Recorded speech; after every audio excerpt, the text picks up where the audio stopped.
Morning everyone. आपको पता होगा कि एसएससी जीडी का एग्ज़ाम 10 जनवरी से चल रहा है और डेली कुछ न कुछ क्वेश्चंस में चेंजेस देखने को मिल रहे हैं। और हमने 4 दिन का एनालिसिस कर के वैसे क्वेश्चंस निकाला है जो बार बार रिपीट हो रहे हैं मैथ्स का क्वेश्चंस। तो आइए देखते हैं जो भी क्वेश्चंस हैं ये डेली देखने को मिल रहे हैं। एक दो क्वेश्चंस बार बार रिपीट हो रहे हैं, तो वैसे क्वेश्चंस को हमने एकत्रित किया है।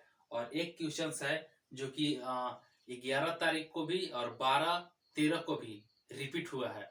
और ये क्वेश्चंस डेली कोई ना कोई शिफ्ट में देखने को मिल ही जाते हैं।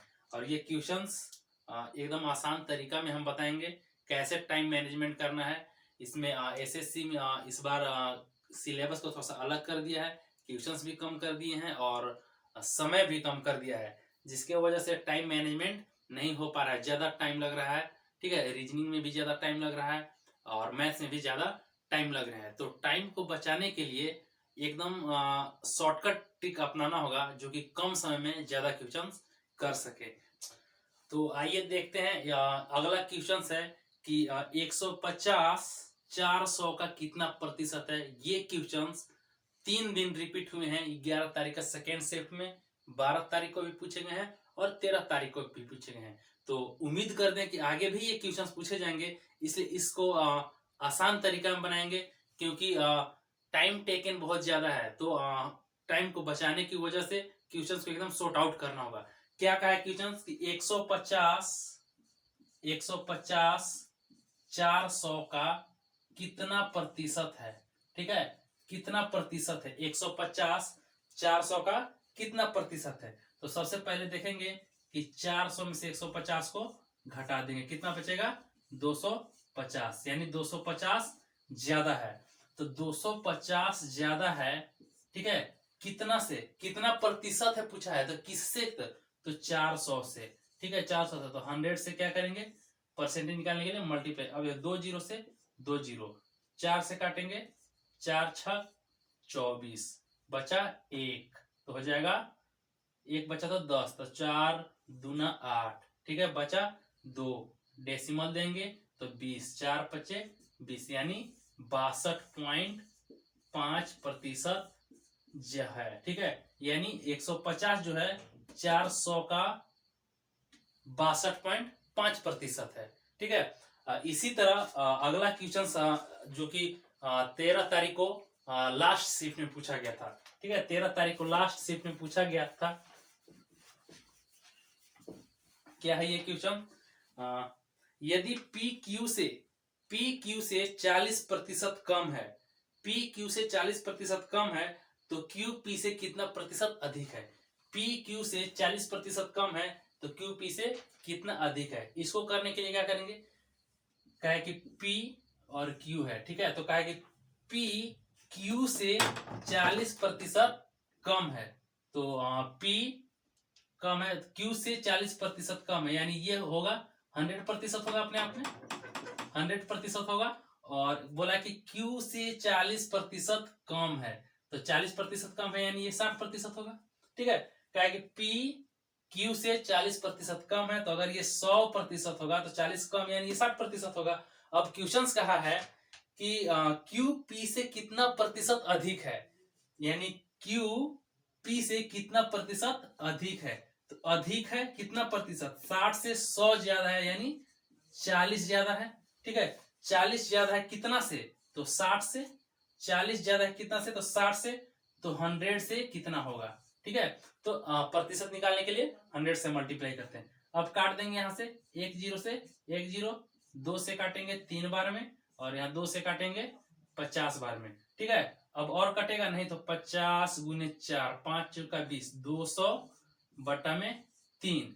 ठीक है, अब क्या करेंगे, काटेंगे 3 छक 18, बचा 2, फिर हो गया 20, 3 छक 18, फिर बचा 2, 20 हो गया, 3 छक 18, यानी 6.66% अधिक है। यानी पी से क्यू 66.6% अधिक है। ये क्वेश्चन 13 तारीख को लास्ट शिफ्ट में पूछा गया था, यानी चौथा शिफ्ट में पूछा गया था। और बहुत सारे लोग ऐसे होते हैं कि जल्दी जल्दी में टाइम मैनेजमेंट नहीं कर पाते हैं और क्वेश्चंस को छोड़ करके आ जाते हैं या गलत करके आ जाते हैं। ठीक है, इसके बाद हमने अगला क्वेश्चन पूछा था कि कोई भी कोई राशि 20 वर्षों में 3 गुना हो जाती है तो साधारण ब्याज की दर ज्ञात करें। यानी सिंपल इंटरेस्ट से और कंपाउंड इंटरेस्ट, साधारण ब्याज और चक्रवृद्धि ब्याज से बार बार क्वेश्चंस पूछते हैं और ये क्वेश्चंस डेली देखने को मिलते हैं एग्जाम में। जो कि साधारण ब्याज से ये क्वेश्चंस है, इसको बिल्कुल आसान तरीका में हम करेंगे, एकदम 1 मिनट से भी कम समय में।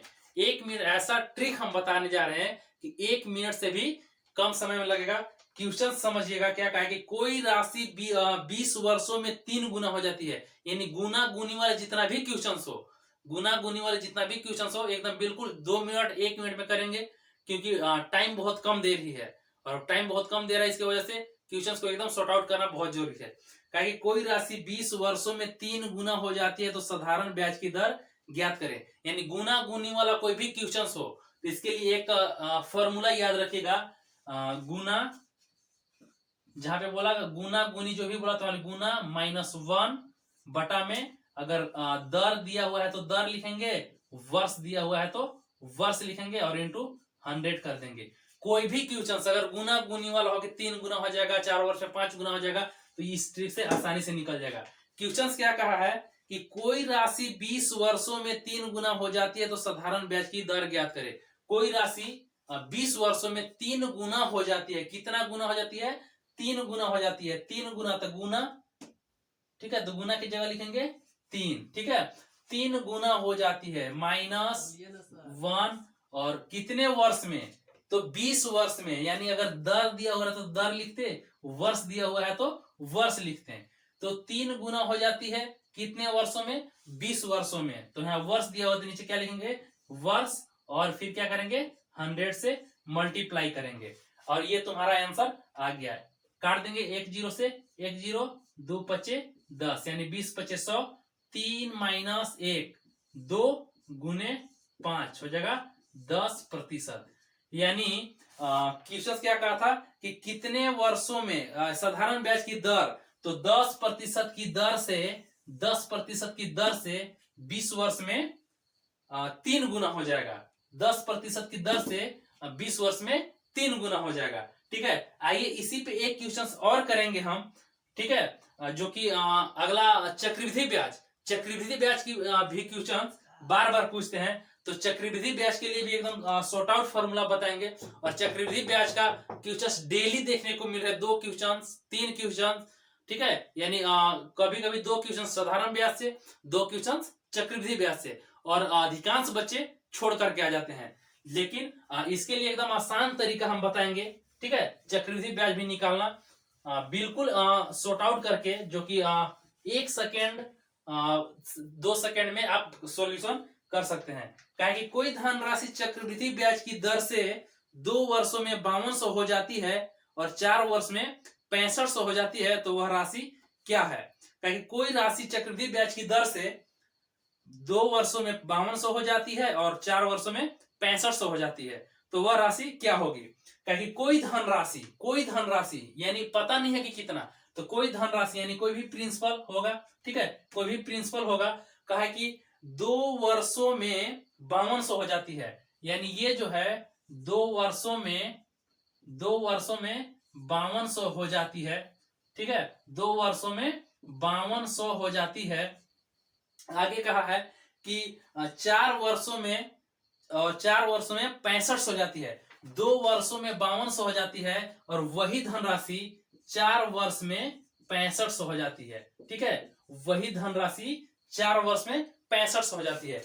लेकिन इस यहां ध्यान रखेंगे कि 2 वर्ष में 5200, तो 5200 में ही फिर 2 वर्ष काम करेगा तो 6500 हो जाएगी। यानी 2 वर्ष में 5200, तो यही ना 2 वर्ष बाकी होगा तो 6500 हो जाएगा। तो जब 2 वर्ष और 2 वर्ष यहाँ सेम हो, यानी एक समान हो, तो क्या करेंगे कि ये बीच वाला यानी फर्स्ट, इन दोनों में फर्स्ट ये है तो फर्स्ट वाला को लिखेंगे पहले 5200। ठीक है, 5200।